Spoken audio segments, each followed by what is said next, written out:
So today, you probably heard at Mass different readings and different prayers at the altar. And you're right. Because when a parish celebrates an anniversary, they have a liberty to celebrate that particular feast. Maybe you're the feast of Saint Matthew the Apostle. That's the name of your parish. And you're celebrating on a Sunday. Well, you can celebrate Saint Matthew and his readings and his prayers on a Sunday in ordinary time. I don't want to get too technical about Advent and Lent because they're sacrosanct. But ordinary time, it gives you a green light to pray those prayers and the readings. Now, our parish is named St. Mary. And that's it, St. Mary. What a beautiful title. The word saint means holy, so Holy Mary. So we have a wonderful opportunity to take the titles of Mary and use them every time we celebrate our anniversary. I love it. So as you know, we choose another title every year. This particular year, we have chosen Our Lady of Knock. That's the title of Mary, right? Our Lady of Knock. Last year, we used Our Lady of Guadalupe. Next year, we're going to use Our Lady of Perpetual Help. So we take titles of Mary and we pray those prayers and we read the readings attributed to that particular feast of Mary. So this year you found when you came to church different readings. Okay, not the Sunday readings of ordinary time, but different ones, and that's all permitted, right? And then the prayers of Mass were directed to Our Lady of Knock. And that is why on this particular year of our feast, we did that because we chose that as the title of Mary for this entire year. And like I said, as we move into 2022, it's going to be Our Lady of Perpetual Help. So today is a great day, 95 years. So we were founded in 1926. Do you know the date? September 15th. I know Susan knows the date. September 15th. And it's kind of special to Susan because I don't know if you guys know this. Susan's home parish is called $7, which is the 7 Sorrows of Mary. And of course, September 15th is, of course, Our Lady of Sorrows. But for some reason, the Vatican and the Archdiocese of Philadelphia did not call us Our Lady of Sorrows or call us $7. We're called St. Mary. Okay, fine. That's fine. So how beautiful, but we were founded on September 15th, 1926. And we have the beautiful honor of just picking another title of Mary as we go along. So it's a good catechesis for us. So we broke from St. Eleanor Parish, which is in Collegeville. We broke from them on September 15th, 1926. And started our own parish here in Schweinsville. It was called Delphi, but nevertheless, we started our own parish. And the pastor there, Father Bellopede, became the founding pastor here. So he was released from his duties from St. Eleanor and came here as the founding pastor. Beautiful. So thank you, Father Bellopede. You're our first pastor. I'm number 8. He was number 1. I stand on all their shoulders because you learn so much from them. And the community we started. So we started in really someone's home until we bought the creamery across the street. Because you have to say Mass when you're a parish, right? You have to find a place to celebrate Mass. And we just, normal people use firehouses, movie theaters, just enough to find enough seating for people. And that's what people do. They ask the local fire department to put up chairs, or they'll ask a movie theater. I know it sounds strange, but hey, you need a hall to fill in the people. So when we were small, because we're like in a Mennonite territory, so we went to someone's house, and then across the street here, Peggy always reminds me, it's across the road, Father, not across the street. And because I'm a Philly guy, I always say across the street. So across the road, there was a creamery. So, of course, Father Beezer, God bless him, bought the creamery, converted it into a church. And I know Susan said to me the other night, she would have loved to have been in that creamery just to check it out. Maybe me too. And that was the first church. They added some Greek columns to it, and they made it a beautiful Catholic church. In fact, in Sandy Olzinski's office, the office manager, she has a picture of the interior of the original church. And I know, Susan, you've seen that interior, haven't you? Yes, beautiful. So anyway, today we celebrate 95 years. So everybody, I hope you're able to make some of the feasts that we already had. We began on Friday, Saturday. It's already Sunday. How did this weekend go so quickly? I don't even understand it. My gosh, the weekend goes so fast, doesn't it? Well, anyway, how about the train? Did you enjoy the train? The kids loved it. We had a real train. Loved it. And how appropriate. Susan is the chairwoman of the annual feast celebration because she's the director of stewardship. She's clever, isn't she? She thought of getting a train here so that, because this used to be a train stop, Schwenks or Delphi. Many of the Philadelphia businessmen would have homes on the Perkiomen, and this would be their shore summer area, you know. So they would come here, and there would be a lot of trips from Philly to here. And so the train used to go by here. So it was nice that Susan included a train for the feast. I hope she's going to have it every year because it was a success. So it was very nice. And thank you for all your kindness and your donations. By the way, we're still taking donations because we have to pay for all this stuff. And, you know, just really nice feast, nice food, nice celebration. And I want everyone to talk to Susan starting tomorrow because she's beginning the 100th, you know, planning it because it's 5 years away. It's 5 years away and we'll be 100 years old, the parish. So we'll have a lot of work to do and it's going to be fantastic. Wait till you see what she has planned. Unbelievable. Well, anyway, so happy anniversary, happy 95 years, and thank you to Mary Wills and Pete DiPietro for being the king and the queen of the parish. They're the oldest parishioners, not the oldest living, the oldest registered parishioners. They're the king and the queen of the parish. So thank you guys for that, and thank you, Susan, for all your hard work, and thank you, Peggy, for your hard work. Thank you, Sandy, for your hard work. Takes a village to do this. Takes a village. Well, anyway, you met Kevin yesterday. Today, I am with Santiago. Now, another seminarian. Both of them are studying at Saint Charles Seminary. Both of them are in the theology division, or the major seminary. And both of them are in their second year of the major seminary. It's called second theology.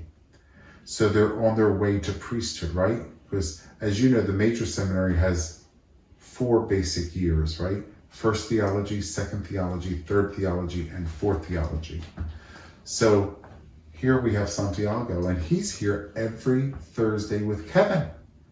Because on Thursdays, they get to go to a parish like ours and get to know about the practical reality of the priesthood. So Santiago is studying theology, right, at the seminary. He has to know. He's not going to be a dumb priest. He's a smart guy. So he knows theology, right? And he knows how to help people, but he needs practical experience. Just like a doctor. You know, you study to be a doctor, but you need to have an internship to Let me do this. So on Thursday, Santiago is here with Kevin, and they do various things. So you know what they do? There's 3 segments in the Thursday apostolate for us at St. Mary's. The first segment is a teaching segment. Santiago and Kevin go over to the school and teach. Okay. Then after that, in the afternoon, there's a second segment, and it's really an evangelization segment. Now, what does that mean? Well, they get to go visit people, maybe a sick person, maybe a newly registered member of the parish, or maybe someone who just had their baby baptized. It's an evangelization to come and meet and talk. And part 2 of that is that they'll be doing these YouTube reflections for you. So on Thursday, they're going to have 2 reflections they have to do. It's part of their homework for us. So they'll do 2, and they might do a series, like they might do the commandments or the sacraments, or talk about the seminary, or talk about diocese and things, anything they want to talk about to help us understand the Catholic faith better. And then the third segment is they go to a parish meeting, whether that be pastoral council, finance council, patricians, the Legion of Mary, whatever. But it gives them 3 doses of practical priestly life. Take it all in. Look how it all works. So how does it really work? The behind the scenes of a parish, the staff, how does it really operate on a day-to-day basis? I know many Catholics sometimes ask that, like, how does this all work? How do you make it all work? Well, it's like a little company. I mean, I don't want to get too secular, but it's like a little company with a budget, because most parishes have the same budget. It's about $2 million if you have a school. It's about $1 million to run a school and about $1 million to run the parish. So it's a little over that. It's about 2.3. The business manager's not here, so she's not getting too technical on me. But anyway, how do you run the parish? How does it work spiritually? Most importantly, how does it work administratively? How does it work financially? Well, Santiago, you're going to be a priest, God willing, one day. So I'm sure you think of these things too, because you're like, wow, you know, one day I'm going to be assigned to a parish as a priest, and then eventually as a pastor. I need to know these things. And that's why the Thursday apostolate is always good. So Santiago, I just want to talk to our people about where you're from. Like, what diocese are you studying? I mentioned that you're studying at Saint Charles Seminary. So are you studying for Philadelphia? Are you studying for Arlington, Virginia? Are you studying for Camden, New Jersey? Or like, where are you studying from? And then can you tell us about your family? Like, do you have brothers and sisters? Like, where do you live? Where did you go to school? And did you have a job before you entered the seminary, or like all that? So would you be able to like fill us in on all that? Of course, Father. Thank you. So I was born in Colombia, the northernmost country of South America. I moved to the United States when I was 5. I only have one sibling. He is 7 years older, Ricardo. And so my parents, my brother and I, we lived in Miami for about half a year in 2002. Then we moved to a small town called Lexington, Nebraska, which is about 3 hours west of Lincoln, Nebraska, the capital city of Nebraska. We lived there about a year, and my parents worked at a meat packing factory there in Lexington because they didn't know English. Back in Colombia, both my parents had like degrees. My dad was an auditor for the CIA equivalent of Colombia. Really? And then my mom worked for him as a secretary. But here in the United States, with the lack of English, they had to do meat packing. So they did 1 year in Lexington, but it was really hard on them. And then Lexington was a small town, and it wasn't kind of the best. So my parents looked to Lincoln and saw that it had better opportunities for my brother and I. Yes. So they moved, and we've been in Lincoln ever since. So that's where my parents are at. That's where my brother and his wife and his two daughters are at. Okay. And that's where my home is at. So I'm studying for the Diocese of Lincoln. So Nice. God willing, if I become ordained, I'll be a priest in Nebraska, in southern Nebraska. Very nice. So, Santiago, what school did you go to? What high school did you go to? So thankfully, my parents always placed great importance in Catholic education, and so the 1 year in Columbia that like kindergarten I went to Catholic school, and then in Lincoln I went to St. Peter's Elementary School, third grade till 8th grade, and then for high school I went to Pius X High School in Lincoln. How about that? Wonderful. Nice story, isn't that, everyone? That's beautiful. Well, Santiago, we are so happy you're here. We are really happy. And Thank you, Father. the people, our faculty, our staff, myself, whatever we could do to make your experience of this apostolate enriched, please ask us and we'll more than help. I was telling our viewers how the Thursday apostolate is broken into 3 segments so that it gives the seminarians, everyone, an opportunity to see the life of a priest and the life of a parish. So you want to give the seminarians 3 different exposures. You don't want them to teach all day because that's not what a parish priest does. Now, he does it, but that's not all he does. So that will be unbalanced. So we'll say, well, yeah, they should teach. I think a priest should know how to express the faith, whether they're high school kids or grade school kids or at a homily. You want to how do you articulate the faith? How does it come out of your mouth? And then another thing is evangelization. We have to promote it. We have to promote the faith. Mm-hmm. And then another thing is meeting people, pastoral council, finance council, doing those things discussing with other people, lay leaders, how they love their parish and they want to really be part of it. So, Santiago, you're at Saint Charles Borromeo Seminary and you're studying in second theology. Is that a graduate work? Are you finished college? Yes. Can you tell us what is the theology, or I don't know if everybody knows what is the theology and what does that mean? And is that a graduate school? Is that Yes. So the theologate is the last step in the path towards the priesthood. And yes, so normally seminary, if you come straight out of high school or you've done some college work but not finished a degree, and you discern that God is calling you to enter the seminary, mm-hmm. you first enter college seminary, which is philosophy. That's your major, but then also there's general education, math and science. Sure, a regular. Yeah, so after high school, I went to the University of Nebraska, Lincoln, UNL, for 2 years. Okay. And then after my sophomore year, I discerned with prayer and talking with my pastor and director of the seminary in Nebraska that I applied to enter the seminary.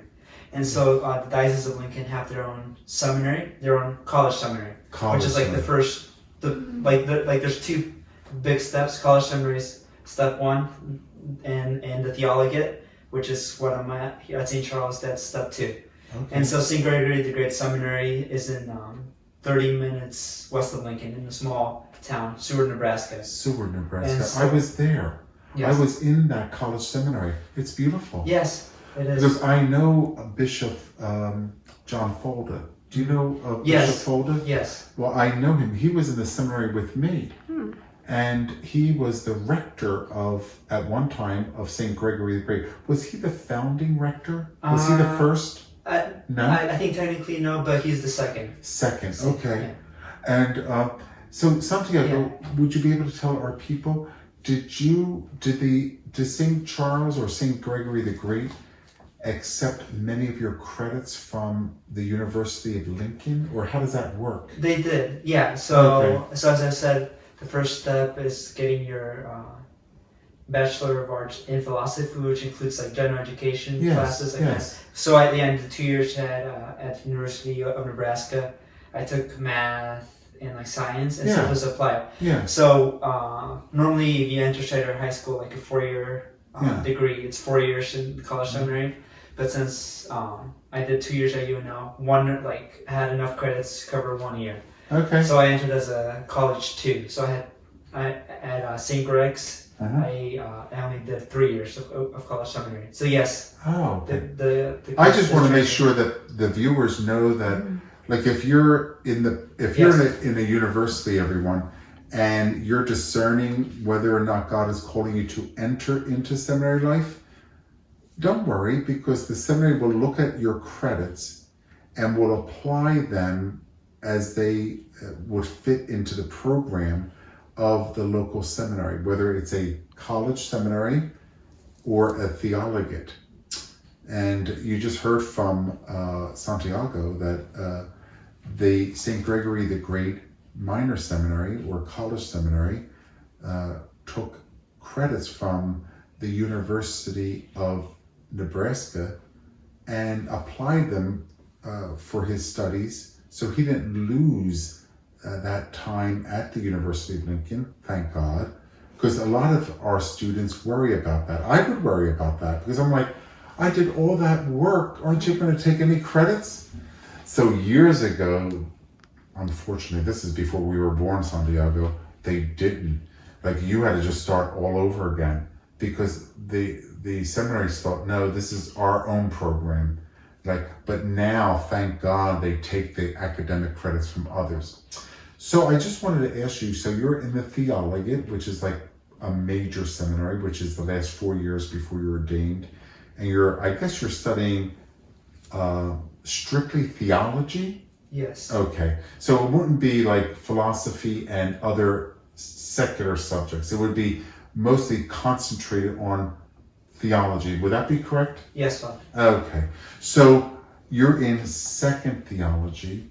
So is it right, I was asking Kevin this, is it right that after 4th year, you're probably or most likely to be ordained a priest after your 4th year? Yes. So. Okay. And then how about after the 3rd year? Is that? Yes. So after my 3rd theology, so God willing, in May 2023, Yes. I'll be ordained a deacon, and then, but not a permanent deacon, but a transitional deacon.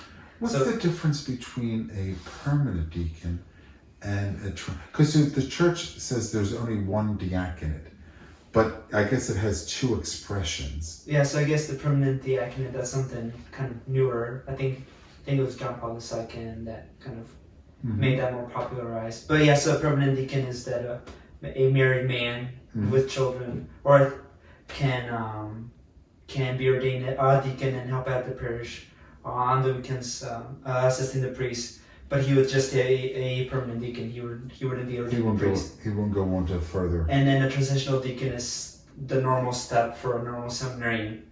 Is that for a year?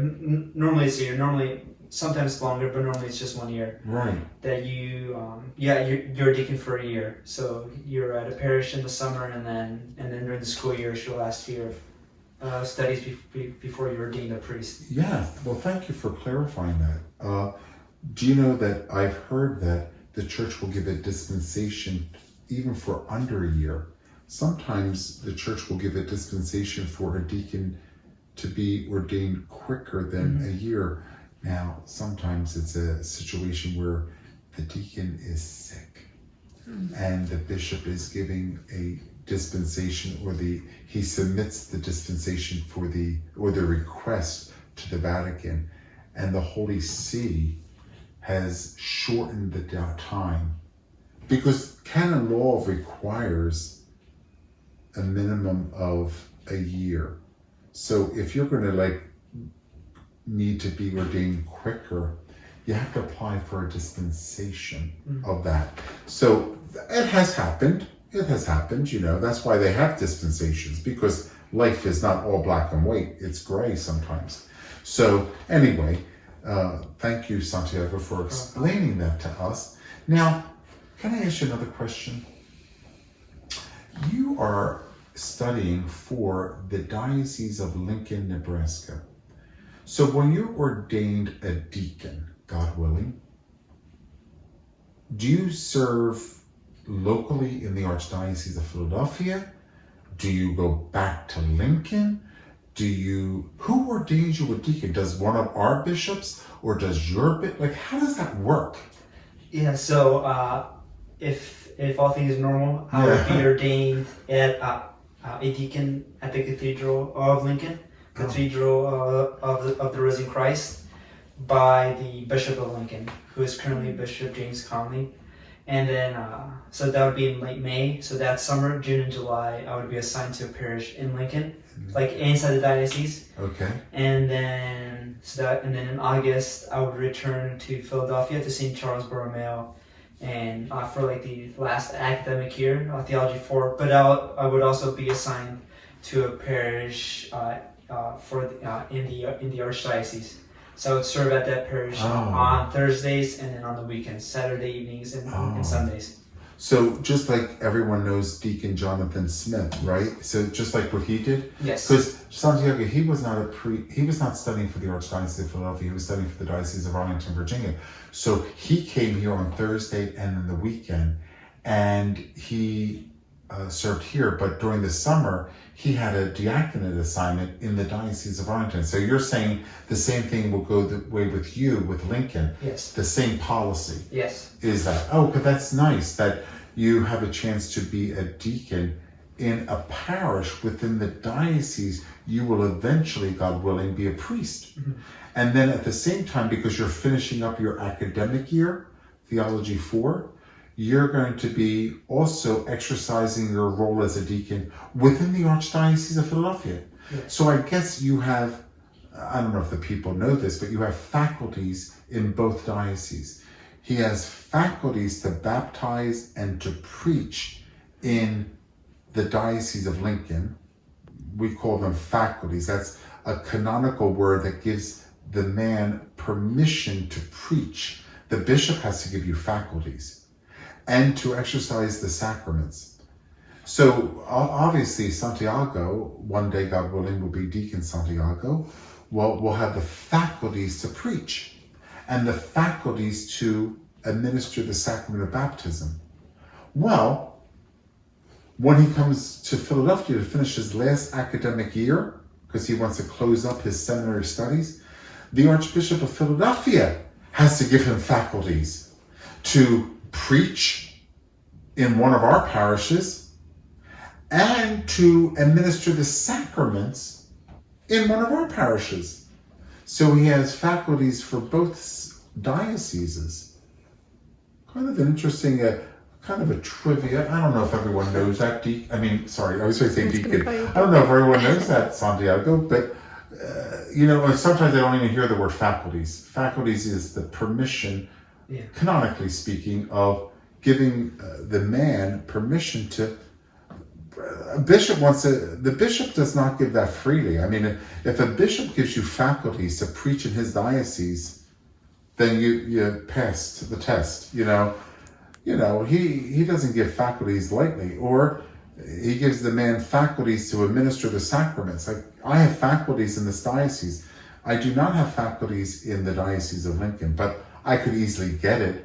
Maybe if I'm going there for a wedding, I could ask permission if I could celebrate the Mass and preach the homily. So there's like one-time use. One-time use faculties, right? But I'm not a priest of that diocese. So it's not like, let me give you this example. Let's say Santiago is ordained, and then he says to me, Father Bellopede, can I come back and marry this couple that I've gotten to know? I said, sure. So he has to submit a letter called a celibate. And all that means is that I look at that letter saying that his bishop has given him permission to come in within the diocese and in our parish to celebrate the sacraments.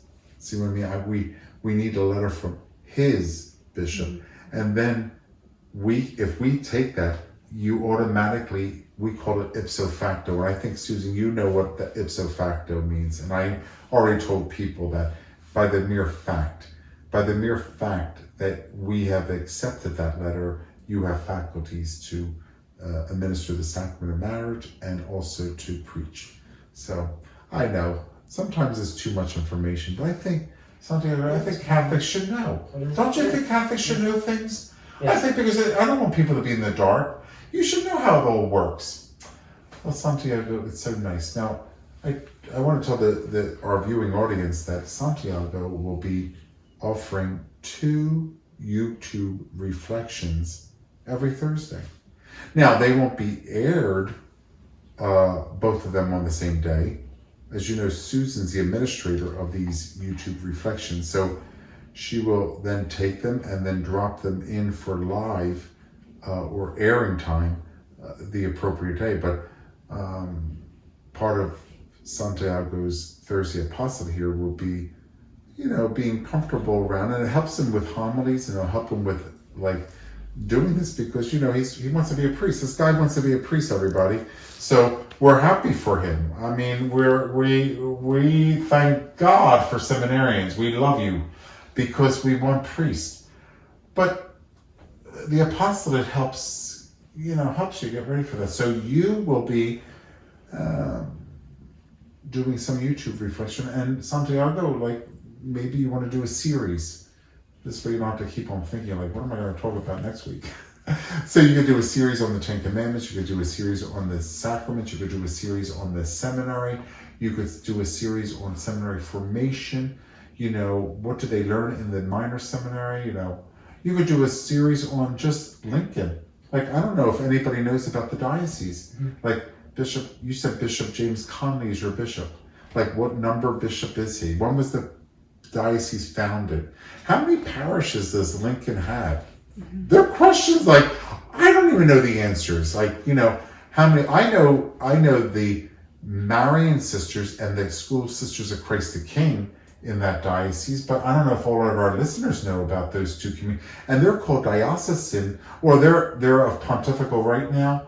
Those communities, they started out as diocesan groups. They stayed within the diocese, those sisters, but they're very nice sisters. I mean, the School Sisters of Christ the King, they look like what our IHM sisters used to look like.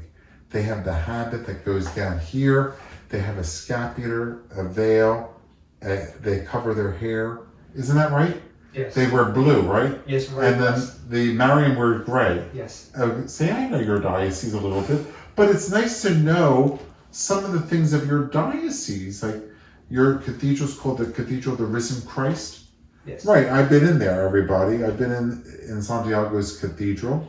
And that's where, will you be ordained a deacon there too? Yes. And a priest? Yes. So they do both diaconate and priesthood ordinations there. Yes. That's great.